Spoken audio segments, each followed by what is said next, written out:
Hello ladies and gentlemen, my name is Mangsa, and I'm finally home from vacation, which means it's time to do some more Advanced Wars by Web replay commentaries. You guys have been asking for these, and I do love doing them. And today I have a pretty amazing match to show you guys. This is against probably one of the strongest players I've ever fought on this website. I was wondering when some of the big league players were going to start noticing me after I put out videos, and yeah, I got the attention of a pretty strong player here. And this guy basically sent me a message and said, "Hey Mangs, you are overrating Kindle. She's not as good as you think she is. I placed her in A rank tier in my dual strike video, which he thought was way too high. And he also said that I am really undervaluing Drake." And in order to prove his point, he wanted to challenge me to a land-based map. That means a map without ships, which is supposed to be Drake's whole gimmick. And he wanted to show me just how powerful Drake is on his own, due to how strong his powers are. And he even wanted me to pick a map with lots of properties so he could showcase how a good player plays around Kindle's bonuses. So let me talk a little bit about the COs. I'm playing as Kindle here.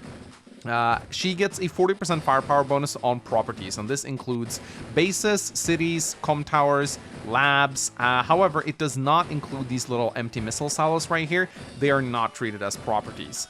She has probably one of the most annoying normal powers in the game in Urban Blight. It deals 3 HP of damage to all enemy units located on properties, be it their own, Kindle properties, or neutral ones. So it's a very good power for interrupting caps and just generally harassing the enemy. And her superpower High Society gives her a 3% firepower bonus per property she controls. It's kind of similar to Colin's Power of Money in a way, except it goes on properties instead. So she has 30 properties, that's a 90% firepower increase that she gets. In addition, her normal power and superpower also increases her firepower bonus on cities. I believe her normal power gives her an 80% firepower bonus on cities, and her superpower gives her a whopping 130% firepower bonus on cities. So if you have like a rocket situated on a city and you pop Kindle's superpower, it will basically just eliminate anything it shoots at. It's pretty insane. However, my opponent is playing Drake, and he claims that I have severely been underestimating him. Now, Drake is actually buffed on Advanced Wars by Web. However, most of those buffs are not really going to come into play here.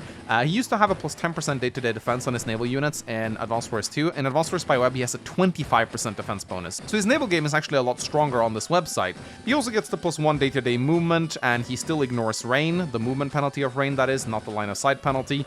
And instead of having a minus 30% firepower on his air units, he has a minus 20% firepower instead. So that is probably the only buff that will affect him a little bit in this game. If my opponent decides to go some battlecopters, they're still pretty weak, but they're not as weak as they used to be. So tiny buff to Drake, although most of them are not really going to matter in this match at all.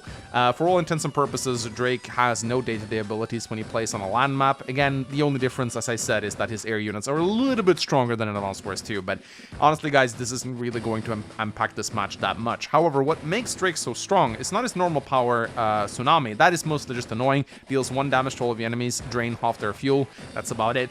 But it's the Typhoon that's really good. And I will say, after playing this match, I have definitely underrated Typhoon a lot. Deals 2 HP global damage to all enemies, drains half their fuel, and it also causes it to rain. And this is pretty huge because rain, while it is not as impactful as snow, it still slows movement by a lot. Rain basically makes it harder for any unit that moves on tires and treads to cross plains and forests. And as you can see, there's a lot of plains and forests on this map, so this is actually going to end up hurting me a lot. And again, I feel like I have underestimated just how powerful Typhoon is, and in this match you will just see just how good it really is. But you will also see a very skilled Advanced Wars player playing perfectly against Kindle and really making sure that I don't get that many bonuses out of the day-to-day firepower increase on cities. And speaking of cities, let's take a look at the map itself. I decided to pick a map that didn't have an overwhelming amount of properties on it, although my opponent did said that I could pick whatever map I wanted. He felt really confident in his play. So I picked this. I would say it's a pretty decent Kindle map. It's kind of small, so it's not like a super big scale map, but it does have some decent properties on it. Again, these missile silos, of course, don't really benefit Kindle, but the labs do, as well as the comm towers. And yeah, you'll see a lot of action happening right away in the center here. Both players starts out with 2 bases. There's a third one on each player's flank that they can capture, and there's also 2 airports on the map. So there are plenty of possibilities to do battlecopter plays here, which does mean Drake is a little weak since he gets that minus 20% firepower on his battlecopters, but you can still build them as Drake. They're not as good as with other COs, but they can still get the job done if you just need them to scout and harass, for example. Each player has a comm tower in the center. If you ever allow the other player to capture your comm tower, it's basically a GG, as the other player will get that 20% firepower bonus. There's some rivers here, but they don't really end up doing a whole lot. Mainly, they just end up protecting your airport from potential anti-airs. That's all I really saw them doing. But overall, I do like this map. It has a lot of cool places in the center here with some mountains and some forests to hide behind. There's some shoals in the center here. They're mostly similar to roads. I mean, they're basically just road tiles. I guess that Cole won't get any bonuses from because shoals essentially work exactly like roads. Units can traverse them no matter what weather it is. But yeah, it's a pretty cool map. And without further ado, ladies and gentlemen, let us jump into the first turn. So let's begin this match. I start off by building 2 infantry units. He moves the one that he starts with and does the same. My turn rolls in and I decide to go for this base right away. That's pretty much the proper move to do here. Again, you always want to go for bases first. And I send my other infantry towards the center. I want to grab some of the contested properties right here. And I build some more infantry. Day 2 for him rolls in, he does the exact same thing. As you can see, since he starts out with a unit as player 2, he will get this base 1 turn before me. That will offset his second player disadvantage. And yeah, he goes for the property right away. He actually decides to go for his surrounding properties and not the ones in the center, which is kind of surprising. And he builds 2 more infantry of his own.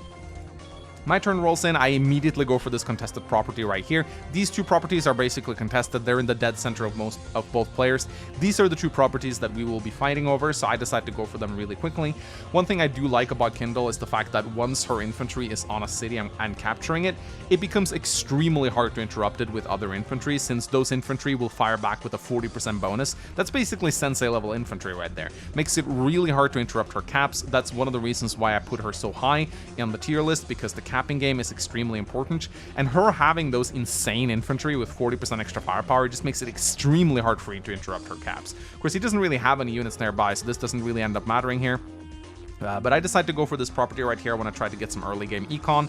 And I start going for the base. Now, I forego this base right here, and I want to go for this airport because I realized there might be some good battlecopter opportunities right here. Now, what's kind of interesting about Kindle and other terrain-based COs is that the firepower bonus that they get from terrain also applies to their air units. So Kindle battlecopters will get a 40% firepower bonus if they're above a property when they attack. So definitely go for battlecopters as Kindle. You will not regret it. So I build my first recon. I decide to do some early game harassment on this guy. Now, we'll add that this is actually not the first time I've played against King Arthur. I played against him like 3 times in the past, and I was going to cast our first match together. However, the replay function broke. This is something that's been happening lately, probably due to the huge influx of new users onto the site, and I was really sad about that because it was a really cool game. However, I do know a little bit about this guy's playstyle at this point, and I do know that he tends to be pretty aggressive early on, so I decided to get that recon out to see if I can do a little bit of damage to him and not just let him roll all over me. So he completes his capturing of the base on day 3, and he immediately goes for the comm tower, which is pretty smart, and he builds his first recon as well. So he is opening up recon, I'm opening up recon, so those recons should balance each other out. However, if I'm able to take a shot at his recon with my recon on a city, then that's gonna hurt him a lot, so I'm hoping that I'll be able to pull that off. So I finished capping this contested property in the center here. I was really happy that I got it. That's a pretty huge pickup for me. It's going to be hard for him to take that city back. And I move my recon down immediately on top of the city. The reason why I'm placing it on a city and not inside a forest is because if he does have a recon right here, and he wants to get the first strike on me, he's gonna have to face a Kindle recon on a property, which means this is basically like a combi level recon at this point. You don't really want to attack it. So as Kindle, I don't really have any issues with placing my recon on a neutral property and just saying, you know, like, come at me, bro. Like, I'm just gonna reveal my recon to you. If you want to attack it, you're gonna take more damage than I will. So yeah, basically, I'm pretty confident doing this. Sometimes you do want to hide your recon, but I'm pretty confident that I'll be able to pull it off. So anyway, here I'm doing something really strange. I don't really know what I was doing here. I think this was just me failing to pay attention. This is like the first really huge mistake that I made in this match. So you remember this infantry decided not to capture this property last turn and went for the airport. I think I kind of forgot. And so I moved it back and I captured the city instead of going for the airport. I don't really know what I was thinking here. It's been like, I actually played this match before going on vacation, so it's like a week old at this point. But I don't remember if I just simply forgot what I had intended this infantry to do, or if I just changed my mind and said, screw it, I'm actually going to take the city anyway. Either way, it's a mistake on my end because I could have had this property 1 turn sooner. So that's basically like 1,000 gold advantage that I just toss out the window. So not very good on my end. So I build infantry. It's his turn. Day 4 rolls in. He continues going for properties. He's now deciding to go for the airport, and he starts to capture his comm tower as well, which is good. And he moves his recon into the forest. Really good on him. He's scouting it out. I don't remember if I saw it or not. You can see the recon has vision on it. So I think I probably saw it because we would have been able to see it move across these 2 tiles. And I was paying attention at this point because I knew how strong this player was. So I knew that I couldn't just sit back and like relax. I needed to actually pay real good attention to the map. Now I have been informed that you can actually view a replay as you play a match. You can actually press a button that says "Take me back," and you can actually watch the other player's turn as it unfolds, which is a very good function. I wish this was in the base game. So here we go. Day 4 rolls in, and at this point I know he has a recon here. I can see his infantry as well. I decide to start capturing some more properties, and I decide to go for my comm tower. I'll get it 1 turn after him, which is probably should have had it ready by now, but I decided to just go for the eco instead. And I move my infantry onto the mountain merely to scout what's ahead. Of course, this isn't a super good position because, as you can see, whoops, that's not what I wanted to do. As you can see, the vision won't really extend to the opponent's base, so placing this infantry on this mountain didn't really tell me anything that I didn't already know. I still can't see the recon, although I know it's there. I see that he has an infantry here, and I see that he's capping his comm tower, but yeah, if this mountain was like here instead, this would actually have been a good move, because I would have been able to see what's coming out of his base. So I don't really know why I did this. Honestly, I should have just pulled this unit back and gone for the capture instead of going for the scout, because I have the recon here anyway. I'm able to perfectly see what he's doing, so yeah, a bit of a mistake on my end. However, I am still leading in the capture game. I have 7,000 to his 6,000, so that's pretty good.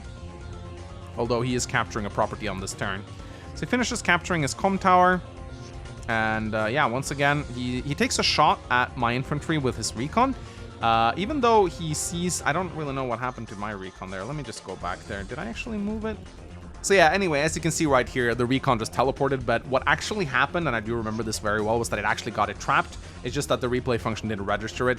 I do apologize for all these little bugs with the replay. There's a lot of people using the site right now, so I think it's a little bit overloaded. This is why I donated money to the site, because I'm hoping that maybe the administrator will upgrade the servers. But yeah, I actually moved my recon down here and got it trapped. So I guess I wasn't aware that this recon was here after all, which was a bit of a bad move on my end. Probably should have just either moved it onto the base or taken a shot at his infantry.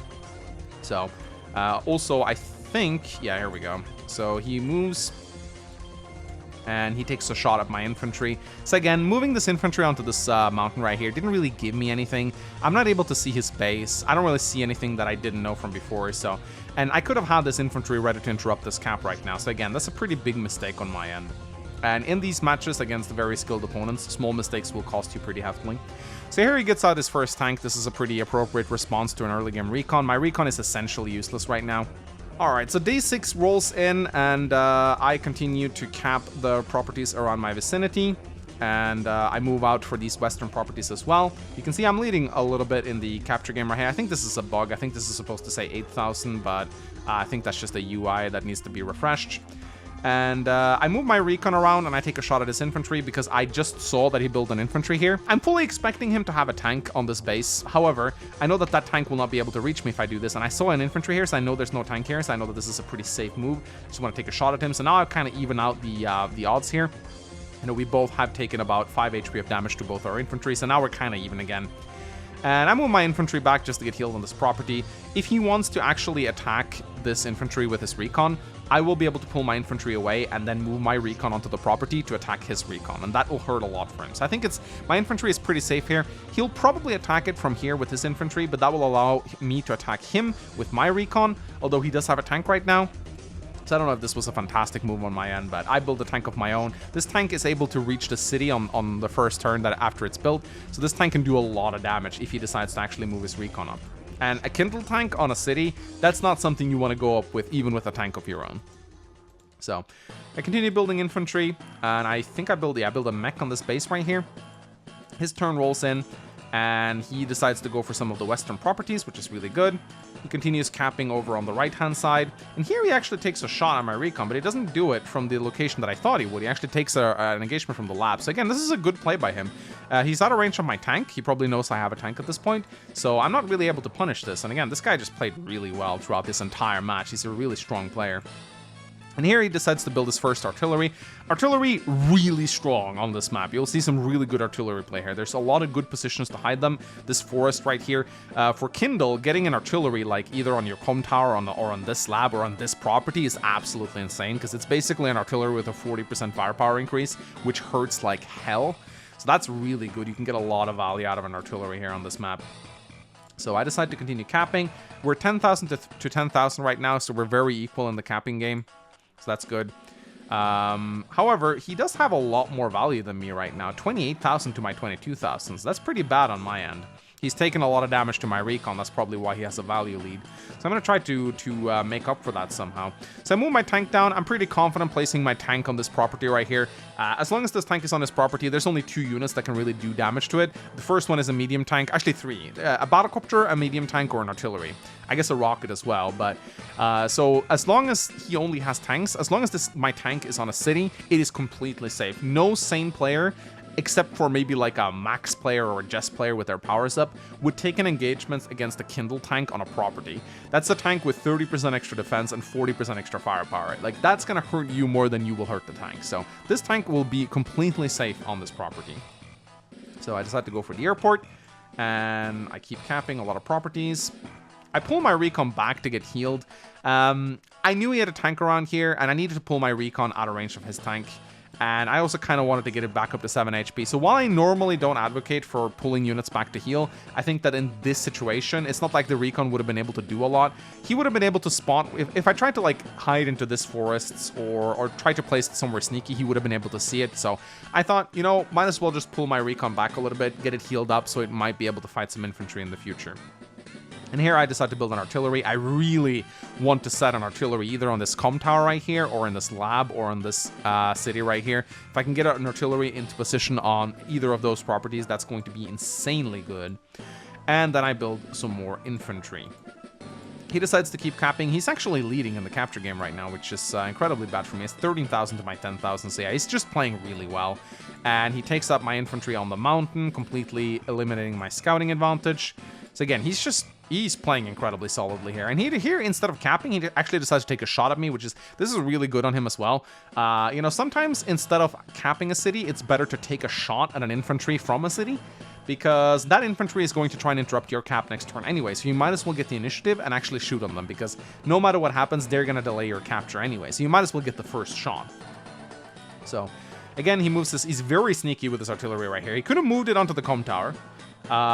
He probably knows I have a recon though, and he really didn't want me to spot it. So he can move it here on the first turn, and then he can move it here on the second turn. And that will actually completely prevent me from knowing he has an artillery, which is very good. So he's playing very well with his artillery, being very stealthy with it.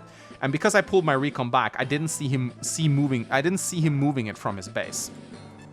So he pulls his tank back. He realizes he can't really do anything to my tank, so that's pretty good on him. He's just setting up for a really good position here. I still have the city. He won't be able to take the city for quite a while. However, he is leading the capture game in other areas. As you can see, it's 13,000 to my 10,000, so he's doing a good job there.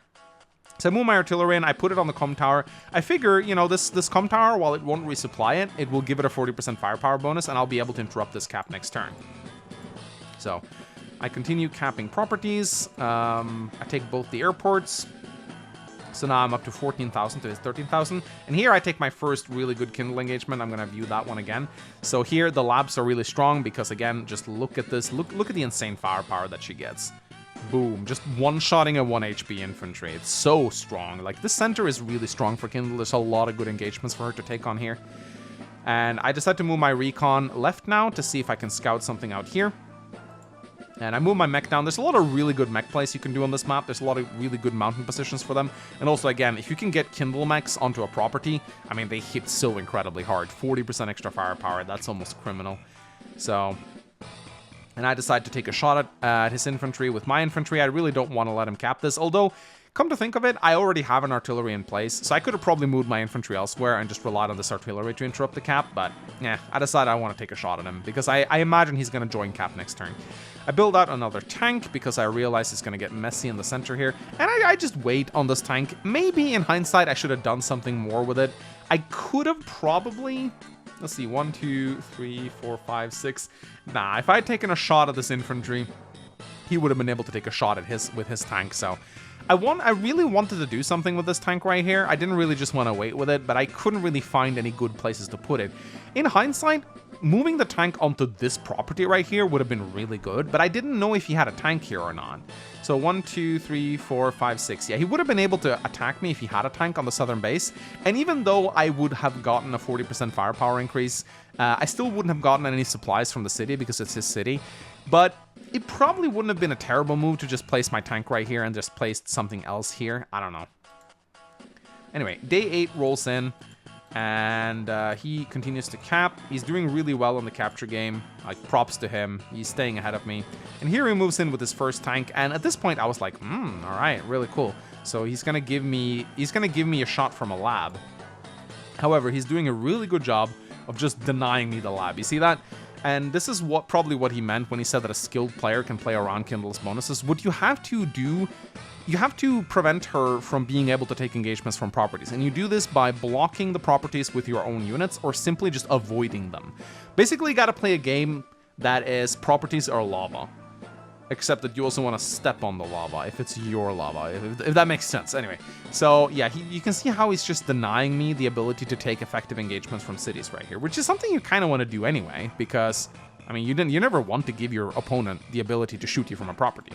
It takes a shot again. Instead of capping right here, he takes a shot at the mountain. I think this is really well done on his end. He's clumping his units up together, and I don't think I see this because I don't have my recon in position, so I actually didn't know he had an artillery in this forest, and this is just the dream position right here. Like, look at this artillery. Covers this lab. It covers this city right here. This is going to be such a good artillery. It's going to get so much done. So if you can get that artillery, early game artillery into position, you're in a very, very good spawn.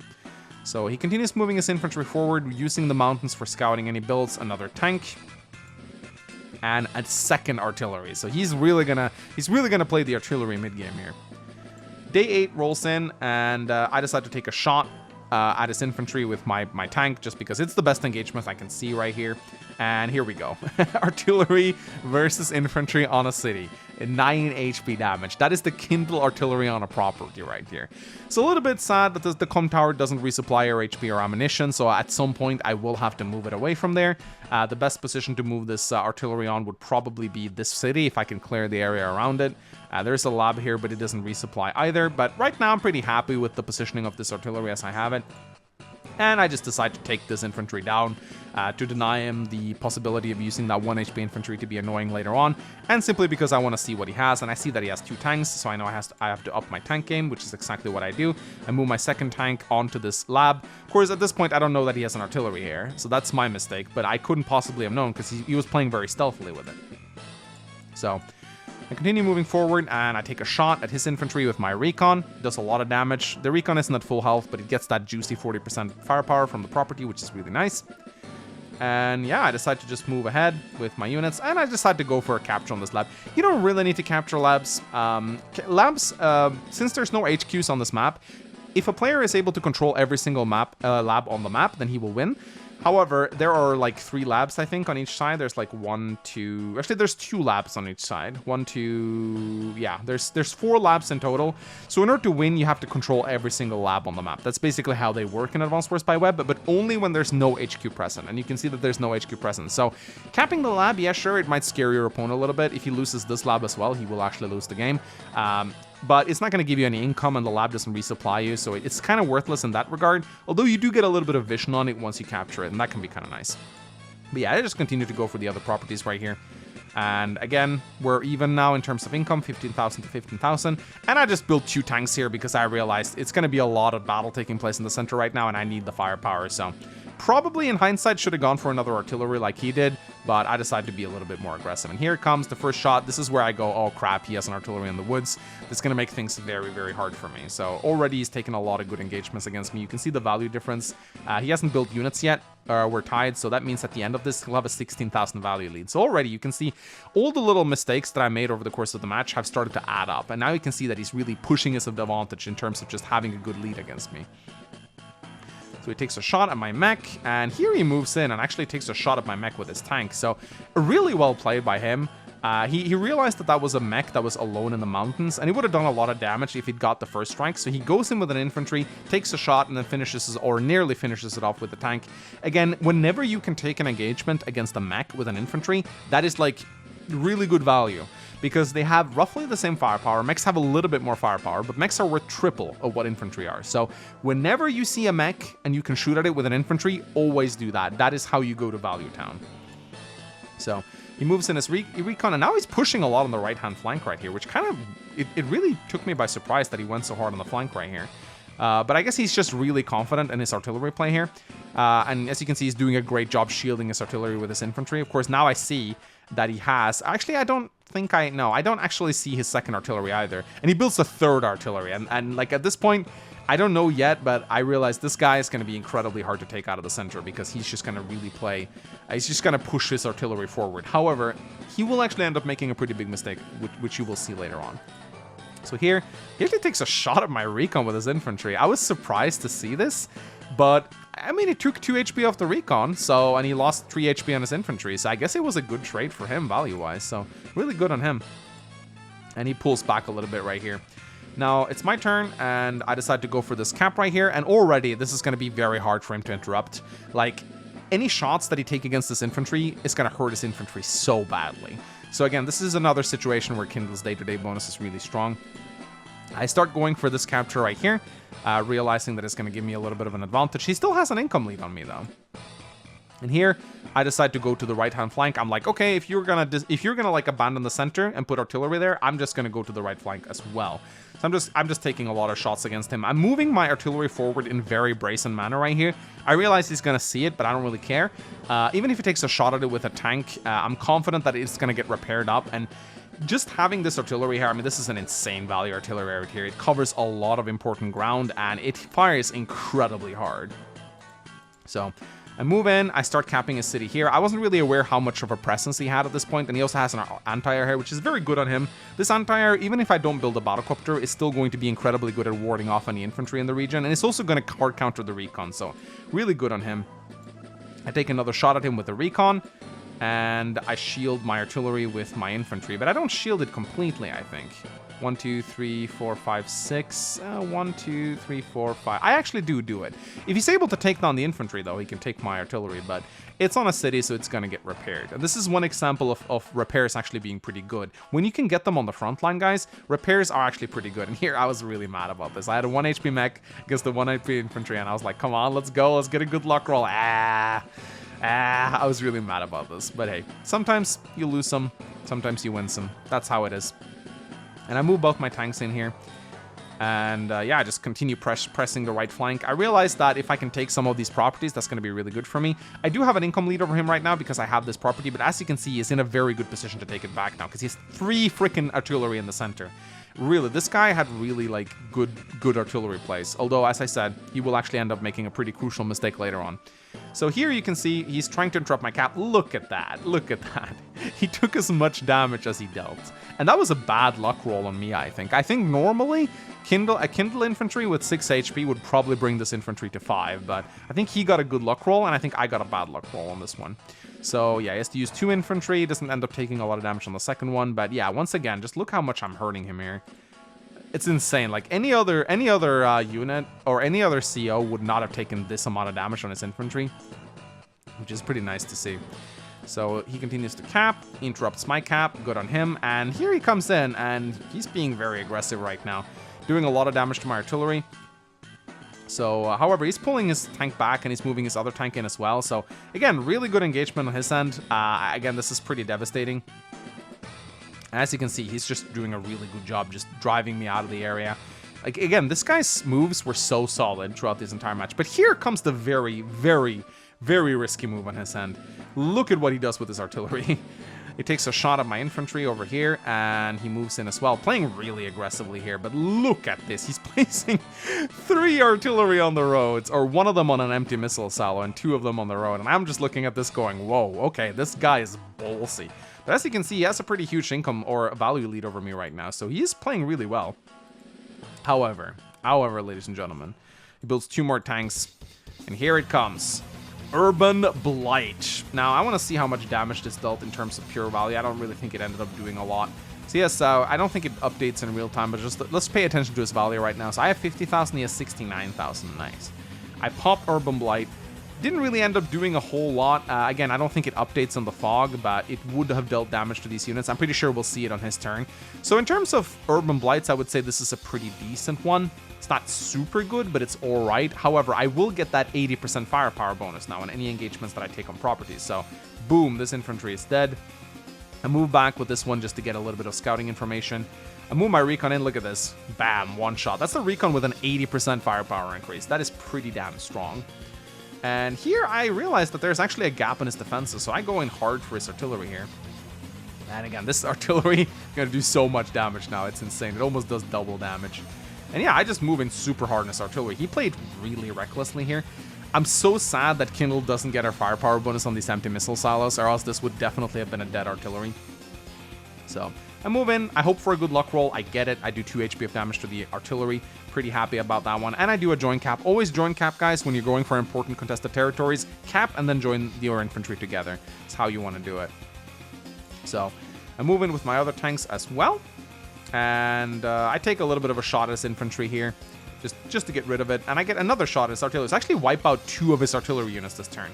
However, his tanks are still pretty strong. Now look at this madness right here. 9 HP infantry versus 7 HP recon. Boom. 3 HP of damage. I mean, that's the power of Kindle when she pops her power. 80% extra firepower in your infantry. I mean, that is just insane. So overall, I was very happy with this Urban Blight. Let's take a look at our value differences right here. I built a battlecopter. And let's take a look at him. So he had 69,000. I had, I think I had 50. Now I have 63 and he has 45,000. Now he hasn't built units yet. So we need to add an additional 16,000 on top of that. But overall, I mean, I think this demonstrates pretty well just how powerful Urban Blight can be. It does damage. It does it also drains a lot of his funds. Look at him. He has only 13,000 to spend on units right now because he had to repair 2 tanks, 2 infantry, an infantry over here, as well as an infantry over here, and I was able to delay the capture of this property by 1 turn, so that's another 1,000 funds that I drained from him. So yeah, overall, a really strong Urban Blight. However, he's about to get his Typhoon, and that's gonna hurt. So he moves his artillery in, or sorry, he moves his anti-air in, and I see that he has an anti-air now. I'm pretty sad about that, because I didn't see that until now. And I'm like, this battlecopter is going to be pretty useless. So again, this guy's just playing really well. He knows that there's an airport on the left-hand side. He knows the battlecopter is probably going to pop up. So he just builds an anti-air and he decides to use it as well as he can until he becomes useful in terms of zoning out a battlecopter. So just really well on his end. He starts capturing my lab, takes another shot at my artillery. Again, one of the drawbacks of me going so heavily for his artillery line here is that his tanks are relatively healthy, so they can still do a lot of damage to me. And boom, he takes up my artillery. So that artillery is pretty useless now.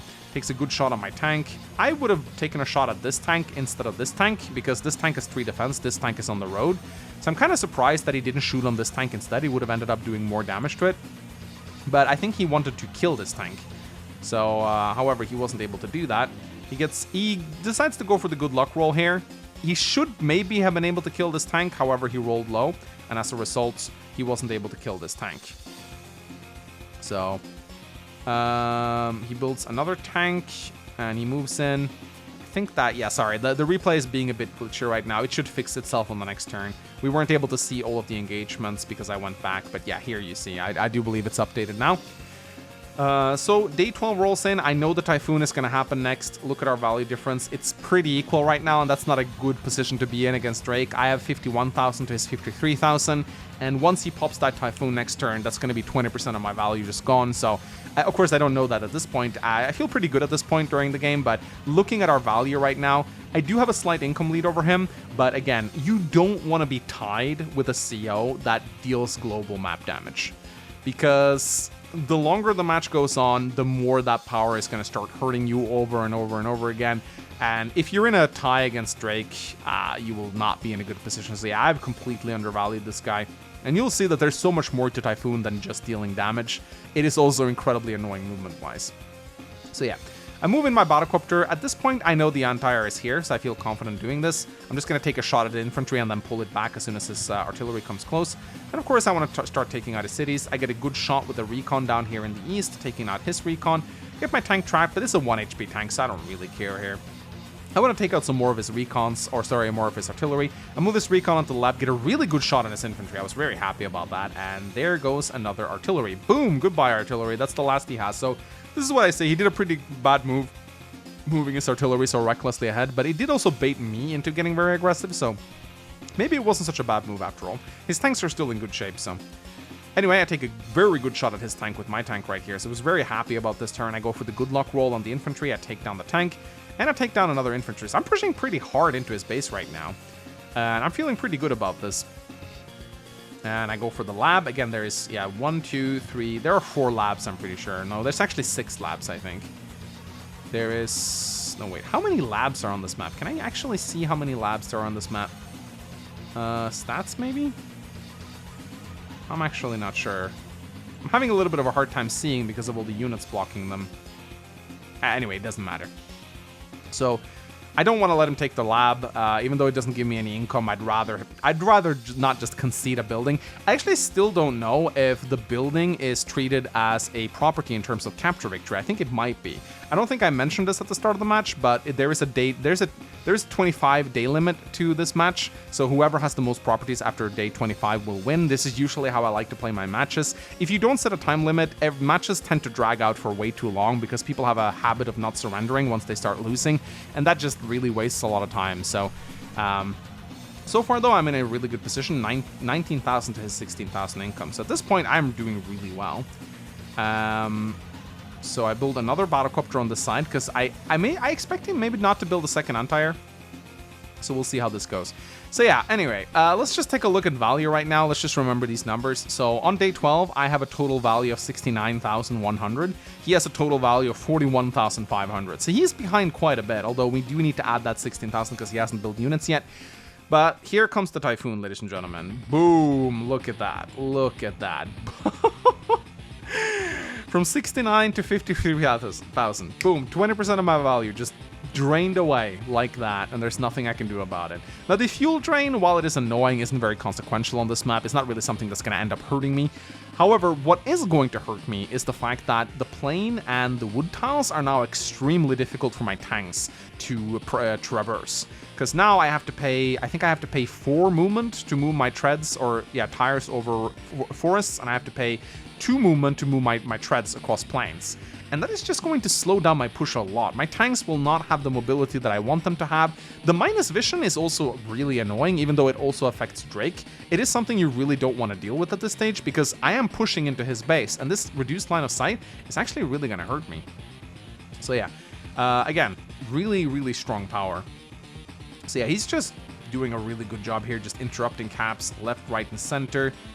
Here comes the anti-air. Never hesitate to take a good shot on a tank or an injured tank with a full health anti-air. They usually can do quite a lot of damage to it, so that's good. He gets a good luck roll there, takes another shot, and here, I mean, just look at how he just completely shut down my momentum here.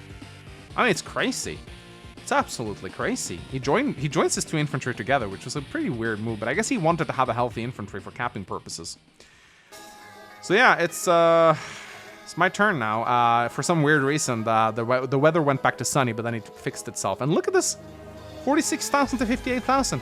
You guys remember I had like what? He had like, there was like a pretty big value lead on my end, and then the Typhoon just whoosh turns it completely around like that. It's crazy to see how good this power is. Like, not only does it slow down your opponent, the fuel drain is annoying, but it's not really what I would call like super good. But man, that 2 HP damage, look how it just completely shut down my push into his base. Like, that Typhoon comes in, boom, your push is over. Your push is just gone.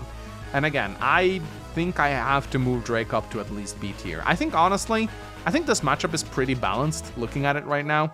I think Kindle probably should go down to B tier, and Drake should go up from C tier to B tier. I think they're both B tier CEOs. But I would actually say that Drake is probably a little bit stronger. Like, in the hands of a really skilled opponent who knows how to play around Kindle, it's really good. Anyway, I move my units around. I decide to put some of them on cities. I have to move my battlecopter back because I see his anti-air. So again, I'm just getting zoned out pretty hard. I do hope that I'm going to get something done with this battlecopter, but at the moment I just can't see shit because of the rain. So I'm just really annoyed right now. I can't see anything. Like -1 line of sight is really annoying to have to deal with. So I move down. You know, I decide to not let up my push. Although I do pull back some of my injured units for repairs because in this state they're not really going to be able to do much of anything. And I build more tanks because I don't want to let up on the aggression. So yeah, his turn rolls in, and as you can see right now, after this, he will have a huge income lead. He'll just keep capitalizing on that. And yeah, he's doing a really good job just interrupting my caps. He's not letting me have any of these properties, so just really solid play on his end. Again, just look how strong Drake is. He doesn't even need ships, man. And here he builds a battlecopter. Now, I will say, on Advanced Wars by Web, Drake's battlecopters are a little stronger than they are in Advanced Wars 2. They did buff his battlecopters. They have -20% instead of -30%, and that is pretty significant. It means his battlecopters are not as useless as you might expect. So, I am playing a slightly stronger Drake on this map, but at the end of the day, I don't think this is like enough to have a huge impact on the match, but it is something to take into consideration. So he rebuilds his artillery. I guess this is a pretty good move on his end. You do want to set up an artillery in the center, because I'm not going to let up on my push just because I got stagnated a little bit. But yeah, he stakes up my infantry in the mountain, and he moves his tank back. Pretty wise on his end. There's no... So after you're done stopping your opponent's push, it's very tempting to just go balls to the walls and just go vroom, like do a counter push. But I would actually say that one of the best things you can do after you've successfully halted a push is to just take some time and regroup. Don't go straight into the Lion's Maw and try to push your advantage. Your opponent has just pushed into your base, you successfully counter the push, take a turn or two just to rebuild your forces. It's actually fine. He has the time for it. We're only on day 13. We have 25 days until this match ends, so honestly, what he's doing here is just really solid. He's not overextending. He just goes, okay, I just did a really good Typhoon. I don't know why the rain... Nah, that was a glitch. Oh, what the hell? Sorry about that, guys. I think that was a glitch. Again, replay is a little bit glitchy today. Don't really know what happened there, but I hope that doesn't happen again, because that was really weird. A bunch of units just appeared out of nowhere. All right, there we go. I was able to fix it. I just had to refresh and start over from day 14. Again, replay function is a little bit bugged today. Not much we can do about that. Anyway, I decided to move my units in. I don't want to let up on my push. I move my recon down here to see where his anti-air is, and I see that it's over here, which means I can probably get something done with this battlecopter right here. But overall, I'm probably being a little bit too cocky with my units here. But I decide I have to do some damage to his infantry, so I move my tank over here. Again, on this lab, this tank is going to be able to pretty much one-shot any infantry that it encounters. So I'm actually doing a lot of damage to him right here, and I'm pretty happy with this turn. And I get my Urban Blight, and I activate it immediately, because I realize there's probably some units on the base that I can sap the income off. I also see this battlecopter, so again, that's going to be a lot of damage that I do to this battlecopter. It's going to get repaired up to 9 HP next turn, but most importantly, I'm going to drain a lot of his income, so I'm pretty happy with this. Even though I'm not going to be able to take advantage of the firepower increase from Urban Blight, it's still going to do a decent amount of damage to him. So again, I just want to press every single advantage that I can. I still continue to move out in this area. I'm pretty happy with my troop positioning here. Lots of mountains and properties for me to take the cover in, but he does have a crazy amount of tanks. Like 1, 2, 3, 4, 5, 6 tanks in this area. It's really going to be hard for me to push through here. But I build another battlecopter. I think maybe if I can take a shot at this anti-air, my battlecopters can do something to this left flank here. He actually has a very weak presence in this area. Only has 2 infantry. I should have pushed way more infantry to the west here. I think I'm actually making a big mistake having so many infantry in this area, because like these infantry, they can't really do much here. They would have, like, imagine if I could have had like 2 or 3 of this infantry over on this side of the map. They would have been so much more useful. I could have taken both of these properties incredibly easy from him. That would have given me a huge lead. I do still have a 2,000 income advantage over him. I still have both of the properties in the center. So in terms of the capture game, I am ahead. But as you will see, like, the Typhoon hurt me really badly, and once the next Typhoon comes in, it's going to hurt me even more. So right now, I have actually been able to bridge the income or the value lead a little bit. I'm at 74,000, he's at 69,000. Of course, he hasn't built units yet, but still, I'm slowly edging my way back, recovering the damage that I suffered during the Typhoon. My battlecopter is actually low on fuel, which is kind of funny. I guess your air units will sometimes be a little bit bothered by the fuel drain, but not often. But yeah, here comes the Drake Battlecopter, and as you can see, because of the minus firepower, he can't kill my recon, so it survives, but the Battlecopter is still very annoying, and it's still going to force me to build an anti-air on the right-hand side that I wouldn't really want to build otherwise, because there's so many tanks in the area. So again, anti-air not really great to build when there's 5 tanks on the right-hand flank, because there's just so many ways you can lose it. And he builds another Battlecopter because he fully realizes just the tank advantage that he has in this area is able to completely zone out my anti-air. So really good move on him. He takes a shot at my recon, and he hopes for a lucky roll, and he gets it, which is very good. And he moves his artillery back into position. Really good on his end. He's regrouping his forces in the center. Again, he's not being overly aggressive. He's not like being super reckless. He's not pushing his units forward. He's just taking his time. He knows the Typhoon is going to help him in the long game. So he's just like slowly grouping up his units for a push. This guy played really solidly and really patiently. Sometimes, like, pure aggression isn't always the best way to play Advanced Wars. So day 14 rolls in, and as you can see, 81,000 value to my 70,000. So he has an 11,000 lead over me, although I am making 2,000 more than him every single turn. So if I can just keep pressing the advantage here, I'll be able to eventually bridge that gap. But as you can see, he's preparing for a huge push in the center here, and he has a lot of units in place to deal with it. So I come with the Battlecopter of my own. I didn't actually expect him to have a Battlecopter, so I was very surprised to see this. So I move in on the right-hand flank here. I think I got him pretty much. I pull some of my units back to get healed, and I go for the lab, kind of just to frighten him more than anything. And I'm playing a little bit defensively this turn. I actually decided to join my Battlecopters together here because this Battlecopter is about to run out of fuel. When you join 2 units together, you get the excess HP you waste back in terms of gold. So I figure, why don't I just join my Battlecopters together and build something nice with the extra money. I moved some mechs in. Honestly, I wasn't too fond of my decision to build mechs this late into the game. I think some tanks would have been way better, but now I do have 24,000 to play around with because I joined my Battlecopters. So I built 3 tanks because I realized that, you know, he has like 5 tanks here. I need to build more tanks to counter his tanks. And I moved my 4 HP tank back to get prepared. Maybe I shouldn't have done this, but I decided to do it anyway. And I put this tank on this property. I'm basically telling him, okay, if you want to go for this property, you're going to have to hurt for it.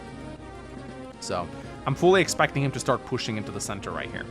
So day 15 rolls in, and that's exactly what he does. He prepares his push right now, and it's a really strong push. He has a lot of units in the center here. He very wisely uses this 2 HP tank to scout. Very good on him. And he's completely wiping me out on the right flank right here. He's actually playing extremely well, taking a shot at my mech. He did a really good job this turn, just punishing my mechs by taking them out.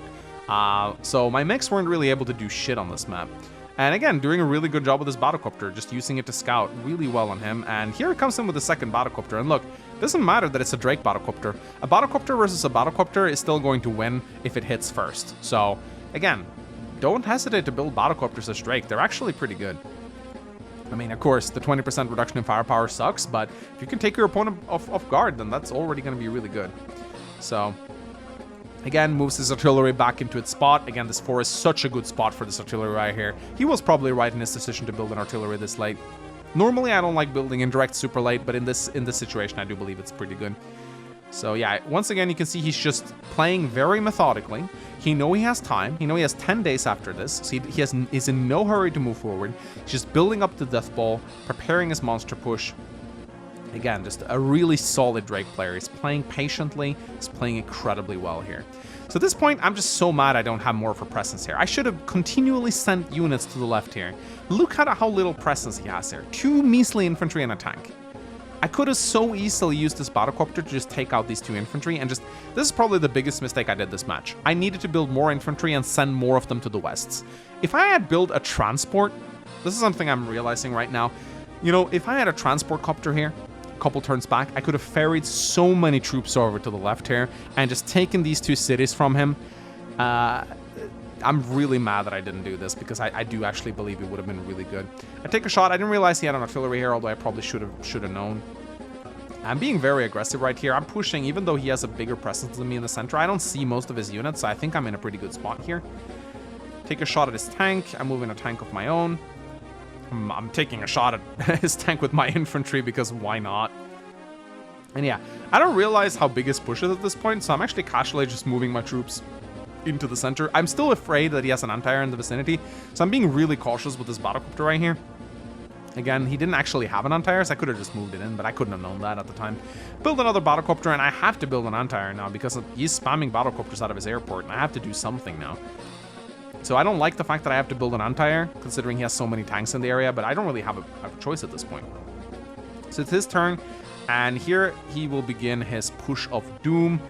His artillery is in a perfect position to fight me, and he is just building up that power meter right now. He pulls his battlecopter back beautifully. Again, he's playing so well. He knows an anti-air is going to come his way, so he moves his battlecopter away, putting it into a position where he can do more damage. And now he is just really pushing hard into the center. Gets himself trapped there. That's kind of funny. But just look at how strong his position is in the center right now.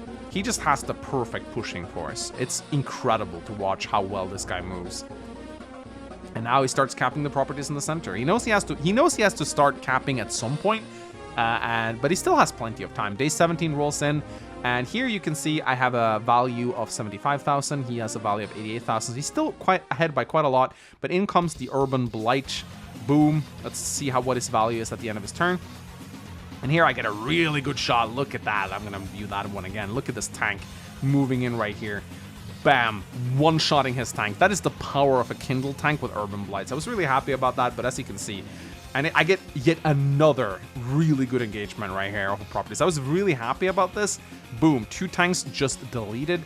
However, this also means that a Typhoon is going to come in very soon. So as you can see, I'm doing a pretty good job halting his push right here. Doing just a crazy amount of damage to him. So I move in another tank, takes out one of his tanks again, move in with my anti-air. And yeah, this is actually I actually forgot just how well this counter push went. And I build even more tanks and a recon. And again, it looks pretty good right now. It looks pretty good, like 92,000 value to his 59. So that was a really strong Urban Blight. And I think against any other CO that didn't have global map damage, this would have been a very losing position right now. I mean, like, I've reestablished my lead. I had a really strong turn. I am pushing him hard back into the center. He still has a lot of forces here, but he took a heavy hit here. But he'll be able to get his Typhoon this turn, and he pops it immediately. And just look at this. Boom! All the momentum that I had going into this, it's gone again. It's ridiculous. Like, it's absolutely ridiculous. Just look at this. I mean, just all my units just melts. It's absolutely ridiculous. And just like that, any momentum that I had going into this is just lost. My units are too weak to fight back. It may just be 2 HP, but man, it makes a big difference in a game like Advanced Wars. It really does. Look at that. He just deletes my units. He just freaking deletes my units. It is sad to see, man. It really is sad to see. So you guys remember how much value I had at the start of my turn? It was like 92,000 to 52. Look at that. 57,000 to 74,000. Boosh. 2 Typhoons. I mean, they hurt so much, man. They hurt so incredibly much. And at this point, even though I'm doing a somewhat decent effort of fighting back, I do believe that I have lost at this point. But I decide I'm still going to try and give him a little bit of a fight. I don't just want to concede this. I think maybe there's a small chance I might be able to turn this around. So I start moving a lot of units into the center. I'm just hell-bent on like giving him one last fight before I surrender.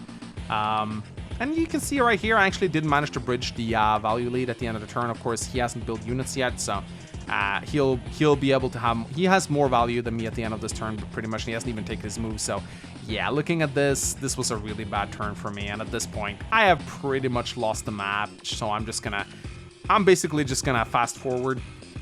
At this point, I did heavily consider surrendering, but I did go on for a couple more days, I believe.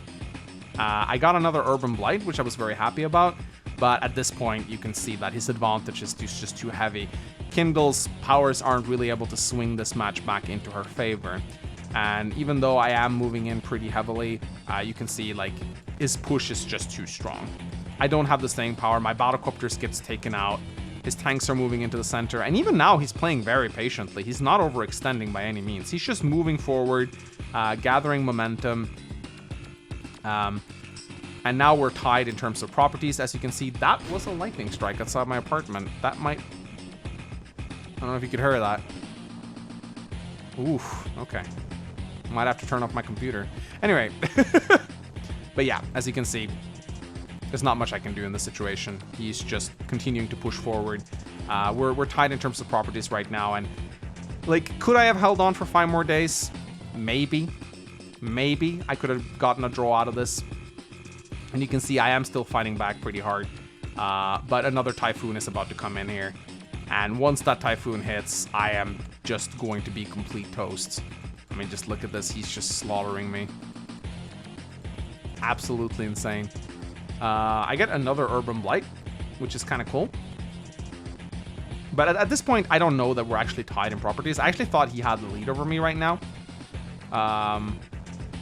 But looking at this replay right now, I'm actually wondering if maybe I shouldn't have surrendered. At this point, it's pretty obvious I'm going to lose. But yeah, here comes the third Typhoon, and I think that's what causes me to surrender. Yeah, I think this is it right here. Just look at how devastating this Typhoon is. Absolutely insane. And on day 22, I do believe this is the day I surrender. Yeah, it doesn't show it properly. There we go. So I resigned. Sorry for skipping through that last fight there, but it was pretty obvious I was going to lose. But yeah, so day 23, this guy wins, and we had a little bit of a discussion back and forth in DMs after this, and he basically said that the reason why he doesn't think Kindle is that good is because she doesn't really have like a game-changing super CO power. Like her High Society can be good on certain maps, but it's not really a power that's going to like, it's not really going to turn the entire battle around, if you will. But yeah, I mean, looking at this map right now, could I have actually gone for a draw? I probably could. All I needed to do was interrupt this property. So maybe it was a bit of a premature resign right here. I should have honestly just gone. You know, looking at this battle right now, all I needed to do was just interrupt this cap for 2 more days, and I actually would have gotten a draw out of him. He would have gone for the slab. It would have been hard, but yeah. I'm actually a little bit upset looking at this right now. This is actually the first time I view this replay commentary. So, yeah, I should have kept going. Should have played for 2 more days and done my best to interrupt, and I might have been able to get a draw out of it, but it was a good match. Anyway, this was a very intense match. I really enjoyed it, and this is an incredibly skilled player, and I am definitely going to have to change my mind about Drake now. He's way better than I thought he was, at least B rank tier, maybe even A rank. Like, his Typhoon is just so incredibly good. Like, looking at this, global map dealing powers are so much stronger than I thought they were. I always knew they were good, but holy shit, like, just looking at how much they changed the outcome of the match right now, I might have to rethink how I viewed global damage dealing powers, because they are incredibly good. Anyway, this was an incredibly cool match. Thank you, King Arthur, for playing me. We're a really good opponent. I hope to play you again sometime. You know, just like Andy and Eagle say at the end of Rivals, let's fight again sometime. That's another lightning strike. Jesus Christ, that's really loud. I think I'm gonna have to pull out the.